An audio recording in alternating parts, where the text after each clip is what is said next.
Welcome to Jesus Christ for Muslims. I want to talk to you today about a fairly difficult subject, and one that many try and avoid, and that's violence. Violence in the Bible, violence in Christianity.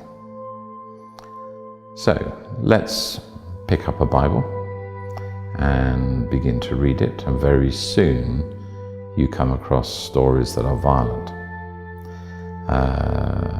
Then you come across the history of the Hebrews and the Jewish nation, and they, like all other nations on earth, have violence in their past, violence indeed in their foundation. The Bible doesn't avoid reporting it. The Bible doesn't gloss it over like so many national histories do. Look in the past for the history of your own nation, and you will find that there is violence there also. So the question is Christianity any different when it comes to the subject of violence? Well, I think it is. And it starts with the example and the teaching of its founder, Jesus Christ, Jesus the Messiah. He said something very significant, which was, love your enemies. I don't know about you, but many people really struggle with that concept. They say, how can you love your enemy? And yet, even in the Old Testament teaches the same thing. So, the question is, how do we do that? Why do we do that? Well, you see, let's think about what it is for someone to be our enemy. They oppose us. Why do they oppose us? Well, they can oppose us for many, many reasons. But actually, however much they might oppose us, they're still a human being. And in the eyes of God, they still matter. So just because they're our enemy doesn't mean to say they don't matter anymore. And so Jesus is saying, somehow reach out to them, somehow find a way of showing them that they matter to you, they matter to me. You might ask, well, what happens if that enemy attacks us? What happens if the enemy should break into your house and attack your wife and children? Should you just let them do that?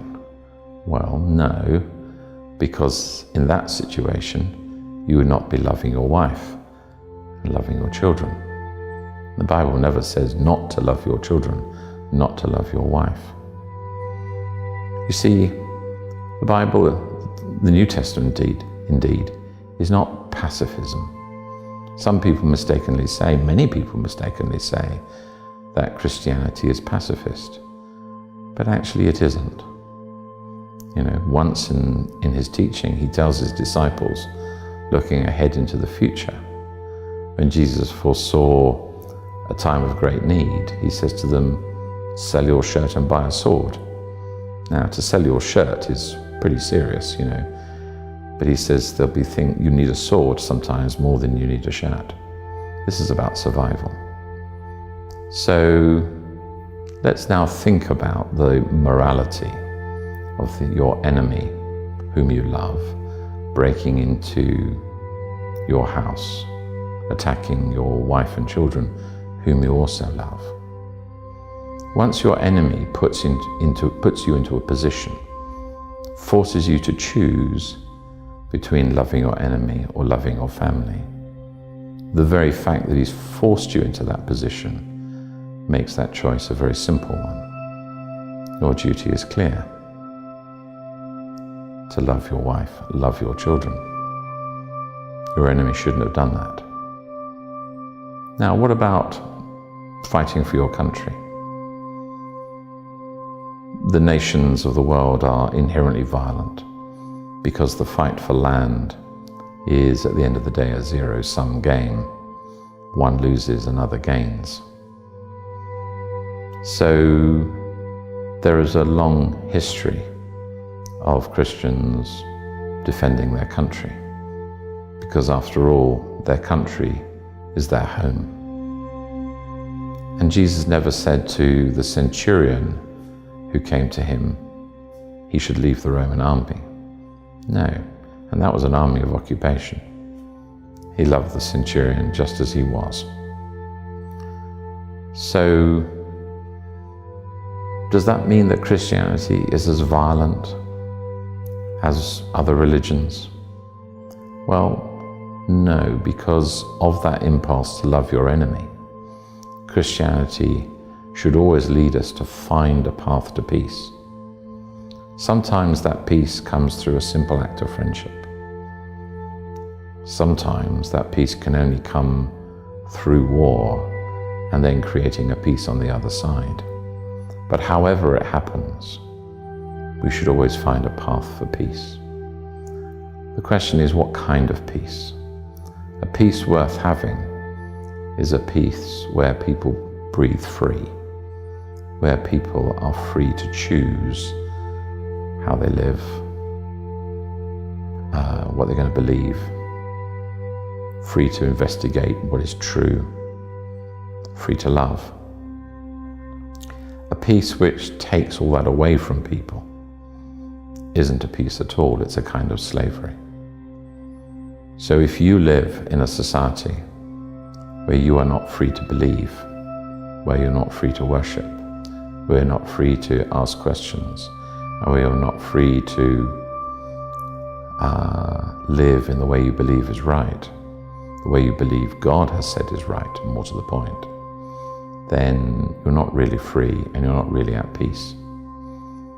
Now, because of that, does that mean we must go to war? No. We just need to work for what is right. There are very few things that are actually gained by violence. Sometimes violence is necessary, but only sometimes. And that is why in all the teachings of Jesus, he mentions the need for a sword only once. People quote at me a text which says, if you live by the sword, you'll die by the sword. There's a problem with that text. It's actually a mistranslation. The situation was this: having taught his disciples literally in passing about the fact that at some point they may need to have a sword, and he mentions this only once. And this is on the last night that before his betrayal and his trial. Jesus goes with his disciples down to the Garden of Gethsemane, and Judas Iscariot, who betrayed him, comes with a band of soldiers, and they seek to arrest Jesus. St. Peter, who had one of the swords, is the only one who tries to defend Jesus. And he gets his sword and he slashes at a servant, manages to slice off his ear. The joke is he's probably aimed for his head and missed. And Jesus rebukes him, heals the servant, and says to him, those who take the sword die by the sword. Now, to take the sword has a very specific meaning. It's used in the Old Testament. And it's used in the Old Testament of the sons of Jacob, who avenged the rape of their sister Dinah by launching a surprise attack on the men who did it. So to take the sword is to launch a surprise attack in order to gain advantage. And Jacob says to them that you'll be regarded as accursed because of what you've done. So Jesus is talking about people who seek to hurt others by the surprise attack. Of course, we all know that for some people, that is their preferred method of operation. They launch a surprise attack, a sudden stabbing here, a sudden bomb there, a rocket pre-programmed to fire while they've fled away. These are all examples of surprise attacks. And these are all examples of people who are then regarded by those they attacked as accursed. And actually, that is what's wrong. And that's what Peter was doing. They weren't expecting him to be armed. And that's why he rebuked Peter. Jesus rebuked Peter. And Peter fled, because he realized he was in the wrong.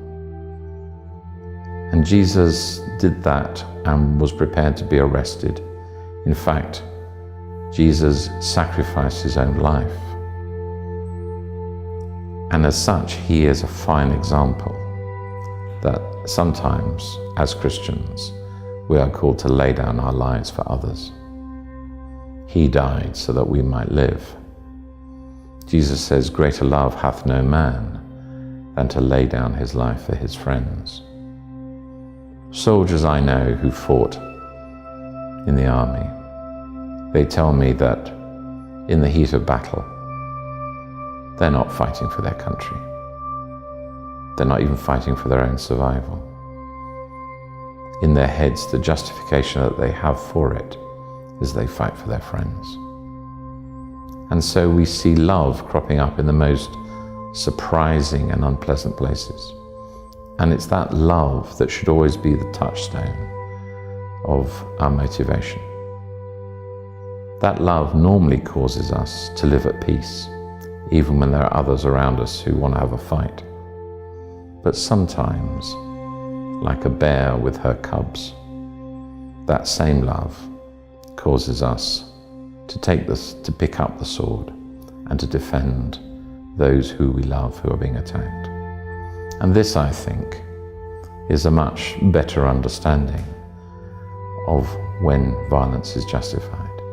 It's rarely justified, but sometimes the choice is taken away from you. But my prayer is this, that the world will live at peace. Violence is a terrible thing, and is certainly never, ever, ever justified in order to advance a cause or advance a religion. And I know in the past Christians have betrayed that ethic. They have started wars, they have tried to impose their views on others. And do you know what? It didn't work, and it should never have been done. There are those who today who try to impose their views on others by acts of violence and terror. And do you know what? It doesn't work. They like to think of themselves as being those who sow terror and fear in the hearts of others. Do you know what? They don't sow fear or terror, except in a few. Most people just look at them and think that they of all men are accursed. They need to wake up to that reality and change their ways. And we need to set the example of Jesus. God bless you. Amen.